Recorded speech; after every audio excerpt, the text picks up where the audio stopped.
Hello, everyone, and welcome back to Speak Studio, where learning English is both easy and fun. I'm Sarah. Hi, Sarah. It's great to be here with all our amazing listeners. How are you today?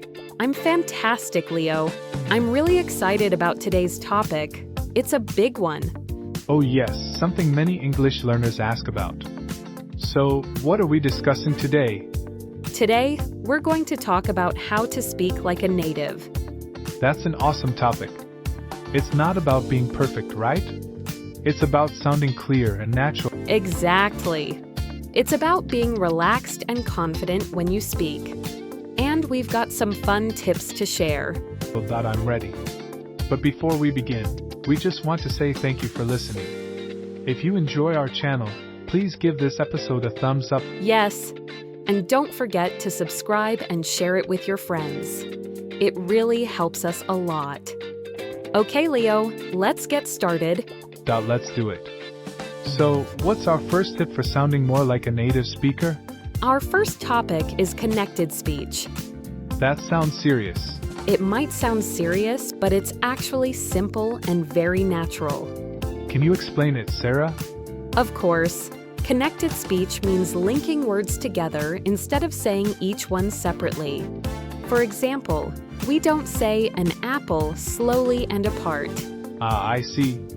So, how does an apple sound with connected speech? It sounds like an apple.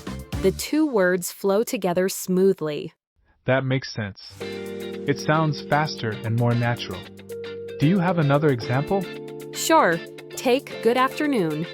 We don't say good afternoon. The D connects to afternoon, so it sounds like good afternoon. Right. It makes the sentence flow better. Small changes like that make a big difference. Exactly. So, listen to how words connect. That's your first tip. What's next? Next up, reductions and contractions. Reductions. Does that mean we make words shorter? Exactly. We reduce or shorten words to speak faster. For example, going to often becomes gonna.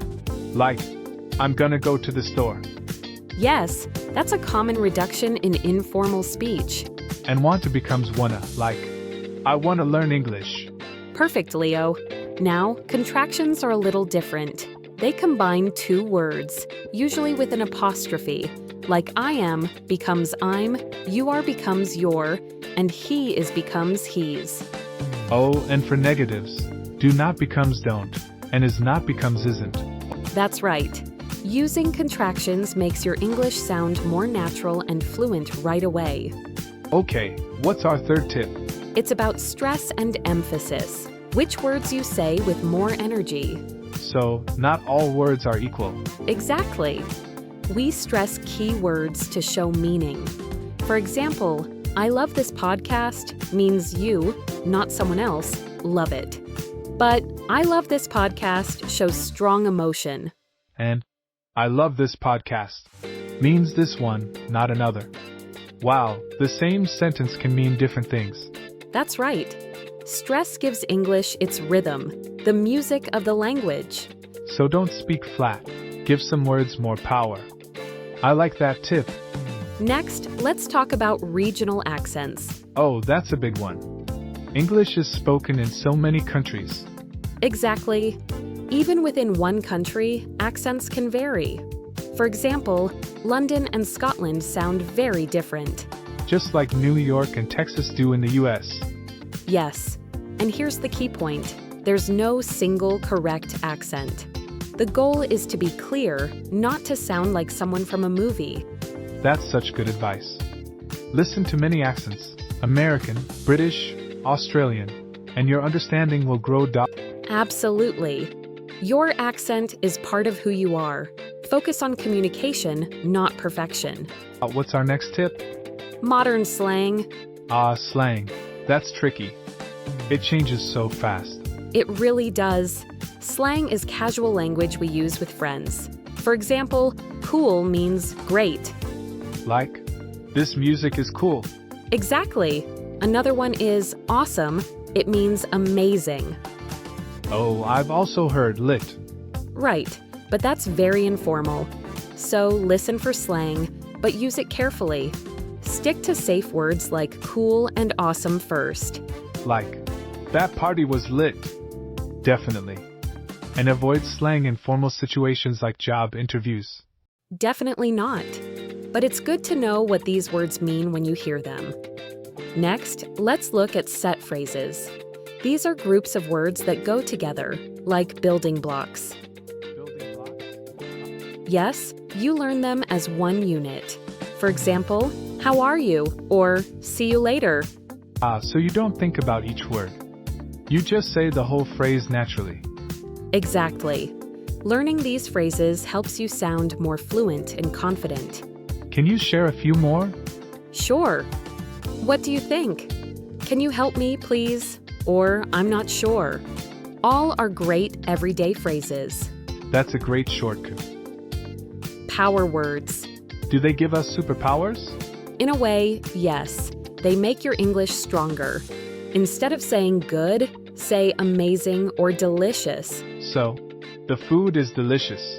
Sounds much better than the food is good. Exactly.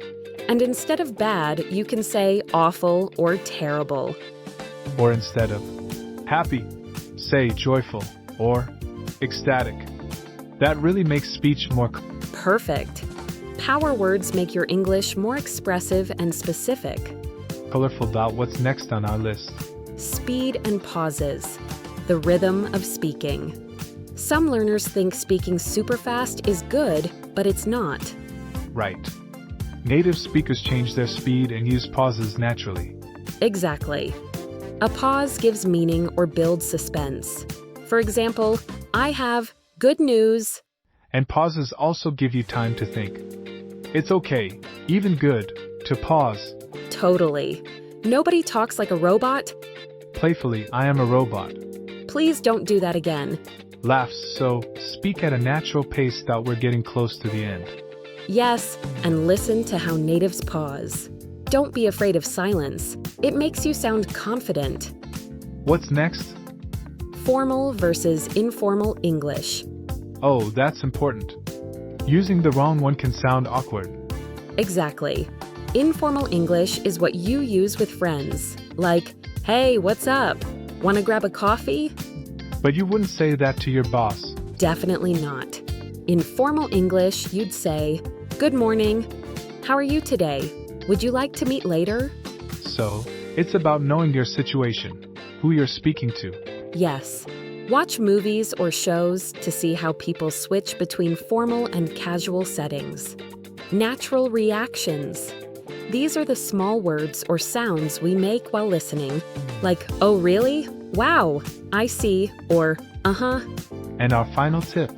They show that you're paying attention. If someone says, I bought a new car, silence would be weird. Exactly. You'd say, wow, that's great. Or, oh really? What kind? It makes the talk feel alive. So reacting naturally helps conversations flow better.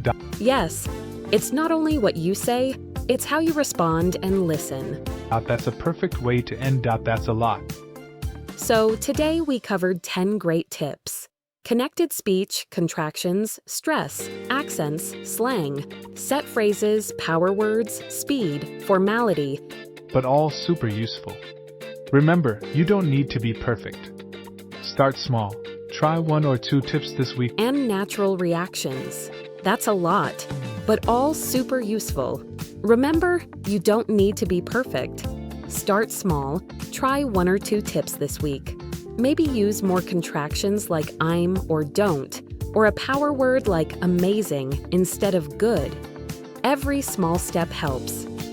Or try using a power word. It sure was. If you found these tips helpful, tell us in the comments which one you'll practice first. And don't forget to subscribe to Speak Studio and share this episode with anyone learning English. And don't forget to subscribe to Speak Studio and share this episode with anyone learning English. Thanks for listening, keep practicing, and we'll see you in the next episode. Bye for now. Keep learning and have fun.